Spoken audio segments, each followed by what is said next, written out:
Hero சொல்லியாச்சு, இப்ப நிஜ ஹீரோ அண்ணன் சீமான். ஏன்னா நான் வந்து 2010 நினைக்கிறேன், 2010 முத்துக்குமாரோடைய ஜோதியை வந்து கன்னியாகுமரியில வந்து கொடுத்து விட எங்க ஐயா நல்லகன் பெற நிகழ்ச்சி. கன்னியாகுமரியில பாத்தீங்கன்னா சத்தியமா சொல்றேன், ஒரு ஆள் கிடையாது. ஏன்னா அந்த கடை வச்சிருக்க புறாமே மலையாளி. நாங்க 4 பேர் தான் நிக்கிறோம், யாருமே இல்லை. ஆனா அண்ணன் வந்து 1.5 மணி நேரம் பேசினாரு. ஏன்னா தேவை இருந்தது. அதனால அது வந்து இன்னைக்கு பாத்தீங்கன்னா லட்சக்கணக்கான பேர் கூடுறாங்க. அப்போ என்னன்னா தேவை இருந்தது. திரையில் சினிமா வந்துதான் அசாத்தியமானது. அதாவது நீங்க எல்லாம் வந்து அதை காமெடி நினைக்கிறதெல்லாம் சாத்தியப்படுத்துறதா சினிமா.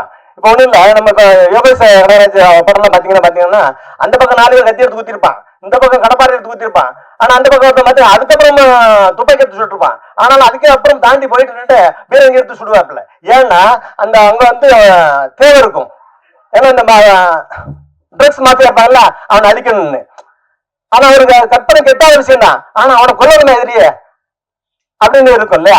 ஏன்னா அதுக்கப்புறம் அதே மாதிரி அவர் இந்த கத்தி படத்தெல்லாம் பார்த்திருப்பாரு. அதுல சாத்தியமே இருக்காது. ஒரு லாரியில போட்டு அவ்வளோ அதை உயிரோட போனாலே நம்ம அவ்வளோ பயணிக்க முடியாது. லாரியில போட்டு அத்தனை ஆபீசர்ல போட்டு கொண்டு போகல. ஏன்னா அங்க வந்து பாத்தீங்கன்னா போய் ஆகணும், ஸ்டேஷன்ல போய் அங்க ஐயா வாங்க காப்பாத்துங்க பாப்பான். அவனுக்கு அங்க தேவை இருந்தது. அதே மாதிரி அவர் ஒரு மகா அங்க இருந்து எங்க அப்பா வருவாருன்னு தேடிட்டு இருக்கோம். இப்படி ஒரு தேவை இருக்கும்போது சாத்தியப்படாதெல்லாம் நம்ம வந்து செய்யணும் அப்படின்னு ஒரு தோணும். அதுதான் அண்ணா செஞ்சாப்புல. ஏன்னா நீங்க உங்களுக்கு தெரிஞ்சிருக்கும், உங்க பத்திரிகையாளர் நான் சொல்ல வேண்டியதில்லை. இருந்தாலும் எம்ஜிஆருடைய படம் பார்த்தீங்கன்னா உங்களுக்கு தெரியும். ஹீரோனி குளத்துல குளிச்சுட்டு இருப்பாப்ல. குளிச்சுட்டு இருக்கும்போது கேமரா சுத்தி கட்டுருவான், காடா இருக்கும், யாரும் இருக்க மாட்டாங்க. ஆனா வில்லன் வந்து அவரை வந்து அந்த அம்மாவை கெடுக்கிறது ஆரம்பிச்சோடனே எங்கே இருக்கும்னு தெரியாது, விழுது ஆலமரத்தை விழுத்து பிடிச்சு நேரே வந்து காப்பாற்றுவாரு. அப்போ உடனே மக்கள் அது கேட்கல. அது வந்து ஏன் கேட்கலன்னா அது அங்க தேவைப்பட்டது. அதே மாதிரிதான் இந்த எங்க இந்த கத்தி சண்டை எம்ஜிஆர் கத்தி சண்டை போடும்போது திரையில கத்தி வந்து கீழே வந்துருது. வில்லங்க போகும்போது எம்ஜிஆர் கையில வந்து கத்தி கீழே வந்துருது. உடனே இங்க இருந்து தரையில இருந்து ஒருத்தன் கத்தி தூக்கி போட்டிருக்கான். இது நகைச்சுவை தெரியும். ஆனா அங்க என்னன்னு அவனுக்கு தேவைப்படுது, இவனால செய்ய முடியும்னு அவன் கத்தி எடுத்து போடுறான். ஆனா அதுக்கப்புறம் நிறைய பேர் சினிமா போகும்போது கத்தியை கொண்டு போடுறான்னு சொன்னேன். ஏன்னா எம்ஜிஆர் கையில இருந்து அந்த படம் இல்லை, எந்த படத்துல போனா கத்தி வந்து நான் கத்தி கொடுக்கணும் அப்படின்னு. ஏன்னா இந்த கத்திங்கிறது என்னன்னா அவன் தன் பாதுகாப்புக்கு வச்சது. அவன் தன் பாதுகாப்புக்கு வச்ச கத்திய அதை எடுத்து எம்ஜிஆர் அங்க வீசுறான், திரையா இருந்தாலும். அதே மாதிரி இந்த நானும் இந்த கத்தி எடுத்து வீசினேன் யாருக்காகனா சீமான் அண்ணனுக்காக. எல்லாரும் சுத்தி இருக்கிறதே சொல்லுவான், என்னடா கிணத்தனமா இருக்குது, அவன் பேசுறதெல்லாம் வந்து நம்புற மாதிரியா இருக்குது, இதெல்லாம் சாத்தியமாடா பண்ணும், இதெல்லாம் ஆகுமாடா, இதெல்லாம் நடக்குமாடா அப்படின்னு பேசுவான். ஆனா நான் எல்லாத்தையும் சொல்லுவேன், இங்க ஒண்ணு தேவை இருக்குது, இங்க தமிழ் தேசியம் ஒண்ணு தேவை இருக்குது, அதுக்கு வேற எவனுமே இல்ல, சீமான் தான் இருக்கிறாப்ல, சீமான் தான் இருக்காப்ல நான் எல்லாத்தையும் சொல்லுவேன். யாருமே அப்பெல்லாம் கேட்கல. அதாவது இப்பவும் சொல்றான், நிறைய அரசியல்வாதிகள் சொல்றான், இல்ல என்னடா இதை எப்படி பேசிட்டே இருக்காப்ல, எப்படி பேசிட்டே இருக்காப்ல. ஆனா மக்களுக்கு தெரியுது இவன் தேவை அப்படின்னு.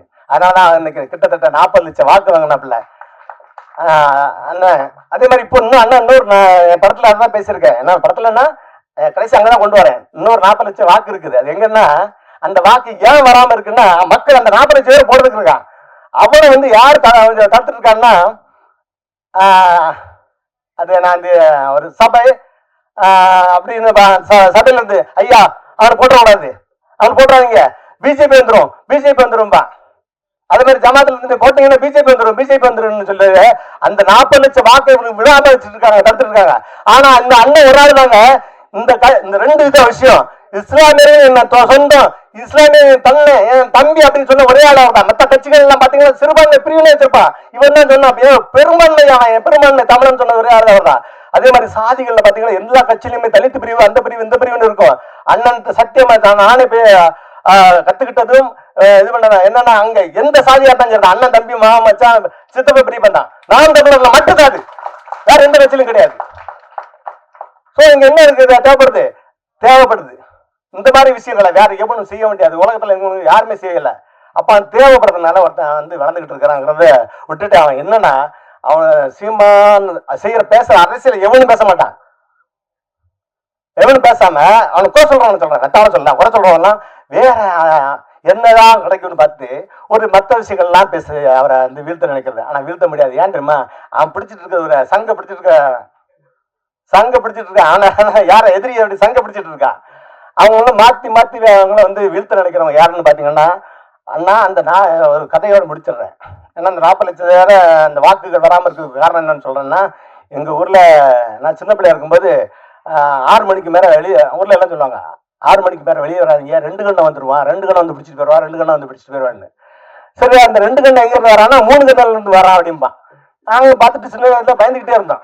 ஊருக்காரங்க யாரும் ஊருட்டு 6 மணிக்கு மேல வர மாட்டாங்க. ஆனாலும் அந்த ஊர்ல திருட்டு போயிட்டு இருந்தது, கலாண்டு இருந்தாங்க. யாரா கண்டுபிடிக்கல. பார்த்தா கடைசியில பார்த்தா இந்த எவன் 2 கண்ணு வருவான், எவன் 3 கண்ணு வரான்னு எவன் சொன்னானோ அவன் தான் திருடி இருக்கான். அதே மாதிரி இங்க பிஜேபி வந்து மட்டும் நீங்க திருடிட்டு இருக்காங்க. இந்த நான் அரசு 2 கண்ணா நம்ம யோசிக்கல. ஏன்னா எல்லா மனுஷனும் 2 கண்ணு தானே இருக்கும் அப்படின்னு நம்ம யோசிக்கல. இந்த 3 கண்ணு பார்த்தா 3 கண்ணு ஒரு பாலம் இருக்குது ஊர்ல. அந்த 3 கண்ணு பாலத்துல இருந்து வரான்னு சொல்லிட்டு இவன் எங்களை ஏமாத்தி விட்டுட்டான். அது மாதிரி ஏமாத்தி இந்த அண்ணன் சீமானுக்கு இந்த 40 லட்சம் வாக்கு விழாம அவங்க பார்த்துக்கிட்டு பயங்காட்டிட்டு இருக்காங்க. ஆனா அதனால எவ்வளவு பெரிய இழப்புன்னா இங்க எல்லாத்தையும் நம்ம இழந்துகிட்டு இருக்கோம் அப்படிங்கறதுதான் இந்த நம்ம இந்த படத்துல. அதுக்குதான் இந்த 40 லட்சம் பேருக்கான கதை தான் இந்த படம். இந்த 40 லட்சத்தும் இந்த அண்ணனுக்கு வரணும். அதுதான் அதுக்காண்டி நான் அது அரசியல் படம் கிடையாது. படத்துல நான் எங்கேயுமே அரசியல் பேசல. ஆனா நான் என் மண் சார்ந்த அடையாளம், காதல் எல்லாம் பேசியிருக்கேன். ஒரு பாத்திமா, ஒரு பரமசிவங்கிற பாத்திமா, அந்த பாத்திமாங்கிற பொண்ணு ஒரு பெண் இல்லையா, அந்த பெண் நினைக்கிறான் நான் என் ஊர்லயே அடையாளத்தோட வாழணும், நான் பிறந்த ஊர்ல வாழணும்னு ஆசைப்படுறேன்.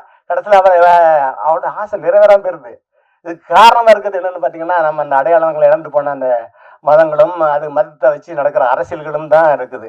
அந்த அரசியல்களை நம்ம இதுல பேசல. இந்த காதலையும் அந்த பேய் ஹாரர் மூவியா சொல்லியிருக்கிறோம்.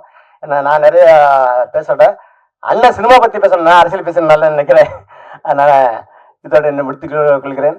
இந்த படம் உறுதியா நான் நம்புறேன்.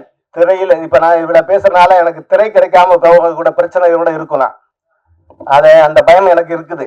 ஆனா நான் பயப்படல. ஏன்னா நான் வந்து எனக்கு கூட அண்ணன் சீமான் இருக்காப்ல. ஏன்னா இதுக்கு முன்னாடி பாத்தீங்கன்னா எனக்கு வந்து தமிழ் குடிமகன் எனக்கு திரை கிடைக்காம, தேட்டர் கிடைக்காம எனக்கு நிறைய பிரச்சனைகள் இருந்தது. அப்போ அண்ணனோட சின்ன அண்ணன் பின்னா சண்டை இருக்கும், எல்லாமே இருக்கும் இல்லையா, அதுல விலகி இருந்த அந்த நேரம். ஆனா இப்ப அப்படி இல்லை, அண்ணன் இருக்கிறாப்புல. ஏன்னா சீமான மாதிரி ஒரு ஆள் நம்பிக்கை கொடுக்க எவனுமே கிடையாது உலகத்துல.